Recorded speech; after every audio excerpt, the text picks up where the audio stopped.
बिस्मिल्लाहिर्रहमानिर्रहीम अस्सलाम वालेकुम। आज हम ऑटोमोटिव सर्किट सीरीज के अंदर लेक्चर नंबर 3 करने जा रहे हैं और इसका टॉपिक है अंडरस्टैंडिंग सर्किट वायरिंग डायग्राम। इसमें हम कोशिश करेंगे कि एक सर्किट की वायरिंग डायग्राम जब सामने आती है तो उसको किस तरीके से हम आसानी के साथ समझ सकते हैं। उसमें अक्सर औकात हमें काफ़ी प्रॉब्लम दरपेश आती हैं कि कौन सी वायर के ऊपर पावर कहाँ पे आ रहा है, ग्राउंड कहाँ पे आ रहा है और किस तरीके से सर्किट अपना फंक्शन कर रहा है। बहुत दफ़ा ऐसा होता है कि हमारे पास जो सर्किट डायग्राम अवेलेबल होती है उसके सपोर्टिंग डिस्क्रिप्शन हमारे पास मौजूद नहीं होती। जिस तरह से हम अक्सर डायग्राम्स कारमेन एसटीडी ऐप से निकालते हैं और वहाँ पे डिस्क्रिप्शन किसी किस्म की नहीं होती, सिर्फ और सिर्फ सर्किट डायग्राम होती है और वहाँ पे हमें काफ़ी मसाइल का सामना करना पड़ता है और हमें अंदाज़ा नहीं हो पा रहा होता कि सर्किट काम किस तरह से कर रहा है। तो इस लेक्चर के कोई हम कुछ पार्ट्स करेंगे जिसके अंदर हम इसी चीज़ को समझने की कोशिश करेंगे और इसके अंदर एक मेथोडोलॉजी हम इंट्रोड्यूस कराएंगे जिसको हम कह रहे हैं कि कलर कोडिंग टेक्निक। हम मिसाल लेते हैं एक सादा से सर्किट की और सादा सर्किट में हम समझने की कोशिश करते हैं कि क्या क्या उसमें मिनिमम क्या क्या चीज़ें अवेलेबल होती हैं। एक सादा से सर्किट के अंदर सबसे पहले एक लोड का होना बहुत ज़रूरी है, कम से कम एक लोड, और लोड ही रेजिस्टेंस होता है और उसके साथ एक साइड पे पावर होना ज़रूरी है और दूसरी साइड पे ग्राउंड होना ज़रूरी है। तो जिस साइड के ऊपर पावर है उसको हम पावर साइड कहते हैं, लोड की जिस साइड पे पावर है उसको हम पावर साइड कहते हैं और जिस साइड पे लोड के ग्राउंड है उसको हम ग्राउंड साइड कहते हैं। फिर इसी लोड को थोड़ा सा हम फर्दर बात करें तो हमें कहीं ना कहीं पे स्विच भी मिलते हैं। जो भी हमारा एक कंप्लीट सर्किट होता है उसमें एक स्विच भी अवेलेबल होता है। वो स्विच बाज़ औक़ात ग्राउंड साइड के ऊपर होता है और बाज़ औक़ात पावर साइड पे होता है और हम उसको कहते हैं स्विच टू ग्राउंड। इस तरह के स्विच को जो ग्राउंड वाली साइड पे होगा उसको कहते हैं स्विच टू ग्राउंड और जो पावर साइड पे होता है उसको कहते हैं स्विच टू पावर। फिर कुछ सर्किट के अंदर हमें वेरिएबल रेजिस्टर्स मिलते हैं जहां पे एक जो है ना वाइपर लगा होता है जिसको हम पोटेंशियोमीटर भी कहते हैं कि तो इस पूरे कंप्लीट सर्किट में से जब वो रेजिस्टेंस चेंज करता है तो इस पोटेंशियोमीटर के ऊपर उसका एक एनालॉग सिग्नल भी बनता है। इसके ऊपर भी हम आगे चल के बात करेंगे इंशाल्लाह।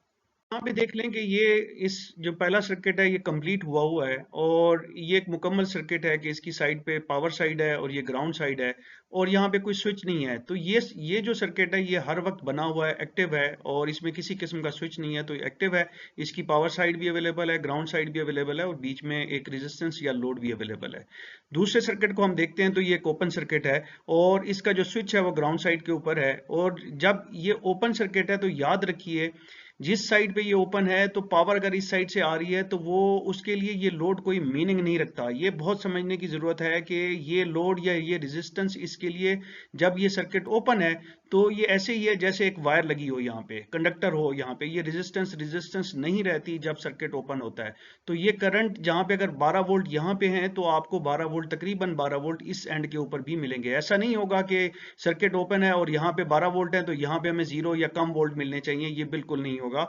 इस रेजिस्टेंस की कोई हैसियत नहीं है जब ये सर्किट ओपन होता है और इस साइड पे ग्राउंड है। इसी तरीके से अब इसको हम कहते हैं कि ground side switch to ground circuit है और इस साइड पे अगर हम देखें तो ये ग्राउंड यहाँ पे मिला हुआ है तो ये बीच में जो रेजिस्टेंस या लोड आ रहा है तो ग्राउंड अगर यहाँ पे अवेलेबल ग्राउंड है तो यहाँ पे भी ग्राउंड ही मिलेगा आपको। तो ऐसा नहीं है कि इसमें कोई चेंज आएगा और ग्राउंड इस पेन तक जहां तक ये ओपन है जिस जगह पे उस जगह तक हमें ग्राउंड मिलेगा। इन दो चीज़ों को समझने की बहुत ज़रूरत है क्योंकि सर्किट डायग्नोसिस में ये बहुत ज़्यादा इंपॉर्टेंस होती है। जब हमें इन दोनों का कॉन्सेप्ट क्लियर हो तो हम सर्किट में कोई प्रॉब्लम है तो उसको हम आसानी से डायग्नोस कर सकते हैं। और ये साइड पावर की शो हो रही है और ये power switch to power type का सर्किट है।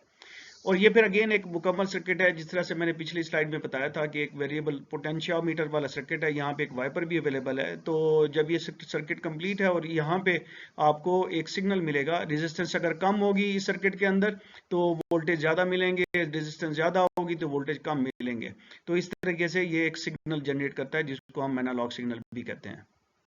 शुरू में लेक्चर के मैंने बताया था कि हम एक कलर कोडिंग टेक्निक के जरिए वायरिंग डायग्राम को समझने की कोशिश करेंगे। तो यहाँ पे हम उसी चीज़ को डिस्कस कर लेते हैं कि वायरिंग की जो भी कलर हों, जो एक्चुअल कलर मैन्युफैक्चरर ने दिए हुए हैं या अपनी डायग्राम के अंदर दिए हुए हैं, हम उन कलर्स की, वायर के कलर्स की बात नहीं कर रहे हैं। हम बात कर रहे हैं हम खुद कलर कोडिंग करें, हम खुद कलर कोडिंग करें ताकि हमें सर्किट को समझने में आसानी हो। तो हम वो कलर कोड क्या है, हम अपने पास से भले डायग्राम के अंदर इस वायर का कोई भी कलर हो जो पावर से आ रही है, किसी किस्म का कलर हो, हम उसको नहीं देखेंगे, बल्कि हम उसको खुद कलर करेंगे कि जो हमें सर्किट के अंदर जिसके ऊपर हमें नजर आ रहा है कि ये हर वक्त यहाँ पे पावर अवेलेबल है, उसको हम रेड कलर से डिनोट करेंगे। जिसके ऊपर हमें नजर आ रहा होगा कि हर वक्त ग्राउंड अवेलेबल है, तो हम उसको ग्रीन से डिनोट करेंगे। अगर आप इन चारों सर्किट में देखें तो इन जगहों पे आपको अंदाजा हो रहा है कि हर वक्त पावर यहाँ तक अवेलेबल है, और यहाँ पे हर वक्त पावर अवेलेबल है, और यहाँ पे हर वक्त ग्राउंड अवेलेबल है, और इधर इस जगह तक ग्राउंड हर वक्त अवेलेबल है, और इस जगह तक पावर हर वक्त अवेलेबल है। यहाँ पे इसी तरह से पावर यहाँ तक अवेलेबल है, और इस वाले सर्किट में यहाँ तक अवेलेबल है। अब जो बीच में जहां पे पावर को एक थ्रू होना है, पावर को जहां पे थ्रू होना है, या ग्राउंड को जहां पे थ्रू होना है, उसको हम कहते हैं, उसको हम कलर, जो ग्राउंड को होगा उसको हम कहते हैं स्विच टू ग्राउंड। जो ग्राउंड को थ्रू करेगा उसको हम कहेंगे स्विच टू, जो स्विच ग्राउंड को थ्रू करेगा सर्किट के अंदर उसको हम स्विच टू ग्राउंड कहेंगे, और जो स्विच पावर को थ्रू करेगा सर्किट में उसको हम स्विच टू पावर कहेंगे। और ये वाइपर वाला जो है इसको एनालॉग आउटपुट कहेंगे। ये जो कलर कोडिंग की हम बात कर रहे हैं, इसको अप्लाई करने से पहले इसका पूरा टेक्निक का प्रोसेस देख लेते हैं कि उसमें मोटी मोटी चीजें हैं क्या। यहाँ पे हमने लेफ्ट साइड पे सादा स्टार्टिंग सिस्टम का सर्किट दिया हुआ है, जिसको हमने इस ऑटोमोटिव सर्किट सीरीज के पहले लेक्चर के अंदर भी डिस्कस काफी डिटेल के साथ किया है। हाउएवर यहाँ पे मकसद ये है कि जो कलर कोडिंग टेक्निक की मैं बात कर रहा हूँ, उसका जो प्रोसेस है वो ये है कि सबसे पहले सर्किट में क्या डिवाइसेज लगी हैं उनका अहाता कर लेना चाहिए। फिर जिन वायर्स पे हर वक्त ग्राउंड या पावर मौजूद है उनको कलर कोड कर लेना चाहिए कि पावर के लिए रेड और हर वक्त ग्राउंड के लिए ग्रीन। फिर जिन वायर पे स्विच टू ग्राउंड या स्विच टू पावर नजर आए इनको भी कलर कर लेना चाहिए। स्विच टू पावर के लिए हम ब्राउन कलर इस्तेमाल कर रहे हैं, और स्विच टू ग्राउंड के लिए येलो कलर इस्तेमाल कर रहे हैं। फिर जिन वायर पे सिग्नल आउटपुट नजर आए उनको कलर कर लेना चाहिए, और सिग्नल के लिए हम एनालॉग आउटपुट सिग्नल के लिए ब्लू कलर को इंशाल्लाह यूज करेंगे। कलर कोडिंग टेक्निक के अंदर हम पहले डिस्कस कर चुके हैं कि सबसे पहला काम क्या करना है, वो ये है कि सर्किट में डिवाइसेस क्या लगी हैं उनका अहाता कर लेने चाहिए। इस सर्किट के अंदर हमें नजर आ रहा है कि इसमें एक अदद बैटरी लगी हुई है, एक इग्निशन स्विच है, एक हमारे पास स्टार्टर रिले है, रिले में ऑब्वियसली एक स्विच होता है और एक सोलेनॉइड होता है, और फिर एक क्लच स्टार्ट का एक स्विच है, और फिर यहाँ पे स्टार्टर मोटर प्लस सोलेनॉइड यहाँ पे अवेलेबल है। तो इस सर्किट के अंदर ये 1 2 3 4 5 चीजें अवेलेबल हैं, बाकी सारी की सारी वायरिंग है। जिन वायर्स पे हर वक्त ग्राउंड मौजूद है उनको हम आइडेंटिफाई करके उसको ग्रीन कलर देंगे। बैटरी के नेगेटिव टर्मिनल पे हमें पता है कि यहाँ पे बॉडी चेसी के साथ यहाँ पे हर वक्त ग्राउंड अवेलेबल होगा, इसमें किसी किस्म का स्विच नहीं है, इसके लाइन के अंदर हमें नजर आ रहा है। फिर यहाँ पे अगर हम सोलेनाइड और स्टार्टर मोटर और सोलेनाइड पे देखें तो यहाँ पे हमें ये बॉडी के साथ अटैच है, तो इस वक्त हर वक्त इसके अंदर ग्राउंड अवेलेबल है। और फिर अंदर से हमने जैसे पहले डिटेल में बात की थी कि यहाँ पे दो लाइंस हैं, ये एक लाइन है यहाँ पे जो स्टार्टर से होके सोलेनाइड की तरफ जाती है और सोलेनाइड के दोनों सिरों के ऊपर ग्राउंड अवेलेबल कर देती है, तो वो भी हर वक्त यहाँ पे मौजूद होते हैं। और फिर यहाँ पे क्लच स्टार्ट स्विच के साथ हमें डायग्राम के अंदर नजर आ रहा है कि ये बॉडी ग्राउंड के साथ ये स्विच एक साइड से अटैच है, तो इसका मतलब है इसके ऊपर हर वक्त ग्राउंड यहाँ तक इस स्विच तक अवेलेबल है।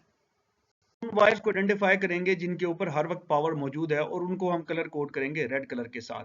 तो बैटरी का जो पॉजिटिव टर्मिनल है हमें नजर आ रहा है कि ये पॉजिटिव टर्मिनल यहाँ से लेके यहाँ तक बिल्कुल डायरेक्ट है, और इसके साथ किसी किस्म का स्विच नहीं है, तो इसका मतलब है यहाँ पे हर वक्त पावर अवेलेबल हुई। इसी तरह से यहाँ पे इग्निशन स्विच की इस पोजीशन के ऊपर वाइपर पड़ा हुआ है, तो यहाँ पे ये हर वक्त पावर लॉक के ऊपर यहाँ पे स्टैंड बाय अवेलेबल होगी, तो इस वजह से हमने इसको रेड कलर यहाँ पे दे दिया है।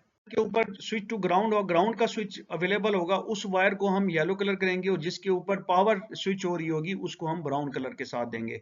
अगर आप इस स्विच को देखें, क्लच स्टार्ट स्विच को, तो ये यहाँ पे ग्राउंड आ रही है, तो इसका मतलब है ये स्विच जब बनेगा तो ये ग्राउंड यहाँ पे थ्रू करेगा, तो इस वजह से हम इसको येलो कलर देते हैं।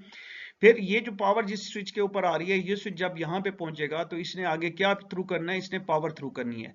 तो यहाँ पे पावर जब आएगी उस वक्त ये स्विच क्या थ्रू करेगा, ये भी उसी तरह से पावर ही को थ्रू करेगा, तो इस वजह से इसको भी हम ब्राउन कलर देंगे, और ये ब्राउन कलर यहाँ तक अवेलेबल होगा। अब जब हमने इस चीज को अंडरस्टैंड कर लिया है कि ब्राउन हमारी वो पावर है कि जब स्विच होगा तो ये यहाँ पे अवेलेबल होगी, और येलो वो पावर है, वो ग्राउंड है, जब स्विच होगा तो वो ग्राउंड यहाँ पे थ्रू होगा। तो फिर अब हम, और ग्रीन वो है जो हर वक्त यहाँ पे ग्राउंड अवेलेबल है, और रेड वो है जो हर वक्त पावर अवेलेबल है। तो इस तरीके से अब आप सर्किट को अगर आप समझने की कोशिश करें तो आप ये देखें यहाँ पे ग्राउंड अवेलेबल है, यहाँ पे भी, और यहाँ पे पावर अवेलेबल है। अब ये पावर उस वक्त कब काम करेगी, हमें यहाँ पता है कि यहाँ पे सोलेनाइड अवेलेबल है और कॉयल अवेलेबल है, अंदर इसके इंटरनल फंक्शन हम पहले से जानते हैं, और यहाँ पे एक स्विच है। तो सोलेनाइड पे जहाँ पे पावर आएगी तो ग्राउंड मौजूद होगा, तो फिर ये सोलेनाइड बनेगा, जब सोलेनाइड बनेगा तो ये स्विच बनेगा, और यहाँ पे ये फिर काम करना अपना शुरू कर देगा। तो यहाँ पे ये बेसिकली मोटर तक आ रही है, तो ये मोटर अपना काम करना शुरू करेगी। सोलेनाइड उस वक्त काम करना शुरू करेगा जब इसके ऊपर ये वाली पावर पहुंचेगी, और ये वाली पावर कब पहुंचेगी वो हमने यहाँ पे देखना है कि ये पावर यहाँ पे भी अवेलेबल, इस स्विच को यहाँ पे प्रेस करने से ये पावर अवेलेबल हो जाएंगी यहाँ पे। और जब ये स्विच बनेगा जहाँ पे ग्राउंड यहाँ पे थ्रू होगी, तो ये ग्राउंड जब पहुंचेगा तो ये सोलेनाइड बनेगी, ये कॉइल बनेगी, रिले बनेगी, और ये स्विच वो अपना काम कंप्लीट होगा, और आपका सर्किट यहाँ पे कंप्लीट हो जाएगा, जिससे स्टार्टर मोटर सोलेनाइड काम करेगा, सोलेनाइड के साथ स्टार्टर मोटर काम करना शुरू कर देगा। टोयोटा करोला का स्टार्टिंग सिस्टम सर्किट है, जिसको हम लेक्चर 1 के पार्ट 2 में डिस्कस कर चुके हुए हैं। यहाँ पे अगेन ये आपको ग्राउंड नजर आ रहा है, हर वक्त ग्राउंड यहाँ पे अवेलेबल है, तो ये ग्रीन होगी। यहाँ पे भी हर वक्त ग्राउंड अवेलेबल है, तो ये ग्राउंड अवेलेबल रहेगा हर वक्त। इसी तरह से यहाँ पे भी ग्राउंड अवेलेबल है, तो ये ग्राउंड भी ग्रीन, ये ग्रीन वायर हो जाएगी, ये ग्रीन वायर हो जाएगी, और ये ग्रीन वायर हो जाएगी। पावर की तरफ चलते हैं तो हमें यहाँ पे बैटरी है, बैटरी के साथ जो पॉजिटिव टर्मिनल है, यहाँ पे स्विच कोई नहीं है, तो ये रेड वायर होगी। फिर हम और देखते हैं कहीं पे और पावर ऐसी है जो बगैर स्विच के आ रही है, तो हमें यहाँ पे 2 फ्यूज नजर आ रहे हैं। याद रखिए कि फ्यूज पावर की लाइन में होते हैं, और हमेशा फ्यूज से जो है ना परमानेंट पावर स्विच तक अवेलेबल होगी। तो ये फ्यूज से स्विच तक यहाँ पे ये भी रेड होगा, ये भी रेड होगा। अब ये स्विच जब आगे मूव करेगा तो इसने क्या करना है, इसने पावर को आगे फॉरवर्ड कराना है। तो इसका मतलब है ये ब्राउन वायर हमारी बन जाएगी, इसको हम ब्राउन कलर देंगे, और कहां तक देंगे, यहाँ पे उस लोड तक देंगे। इस साइड पे हमें ग्राउंड अवेलेबल है, और ये साइड के ऊपर ये switch to power ground power available होगी। फिर इस तरफ को अगर हम देखें तो यही स्विच जब इधर आएगा तो ये रेड पावर यहाँ पे आएगी, स्विच होगी, तो स्विच टू पावर की ग्राउंड ब्राउन वायर हम अगेन देंगे। ये स्विच खुला है तो यहाँ तक ये ग्राउंड पावर, ये पावर रहेगी जो स्विच टू पावर है। और जब ये स्विच बनेगा तो ये फिर पावर को आगे रिले कराएगा, तो यहाँ पे भी ये वायर ब्राउन वायर ही होगी। तो ये सर्किट इसी तरह से कंप्लीट हो जाएगा, और इसकी अंडरस्टैंडिंग हमारे लिए काफी आसान हो जाएगी। स्लाइड में मैंने वही दिखाया जो मैंने अभी डिस्कस किया था, ये कंप्लीट उसके साथ बनी हुई है कि ये ग्रीन है, यहाँ पे ग्रीन है, और ये रेड है, हर वक्त पावर अवेलेबल है, यहाँ पे हर वक्त पावर अवेलेबल है, और ये स्विच टू पावर है, ये स्विच टू पावर है, ये भी स्विच टू पावर है, और यहाँ पे हर वक्त ग्राउंड अवेलेबल है। नेक्स्ट लेक्चर के अंदर इंशाल्लाह हम डोर लॉकिंग सिस्टम सर्किट को डिस्कस करेंगे, और उसके ऊपर यही कलर कोडिंग टेक्निक्स को इस्तेमाल करेंगे, जिसके अंदर हमने बताया है कि हम सबसे पहले डिवाइसेस का अहाता करेंगे, फिर जिन वायर्स के ऊपर हर वक्त ग्राउंड या पावर अवेलेबल है उनको कलर कोड करेंगे, फिर जिन वायर पे स्विच टू ग्राउंड या स्विच टू पावर अवेलेबल है उनको कलर कोड करेंगे। फिर हम देखेंगे कि किस तरीके से हम इसको अंडरस्टैंड कर सकते हैं, इसकी फंक्शनिंग को, और इसके डायग्नोसिस में ये किस तरीके से हमें कलर कोडिंग टेक्निक हेल्पफुल हो सकती है। I thank you all. Assalamu alaikum.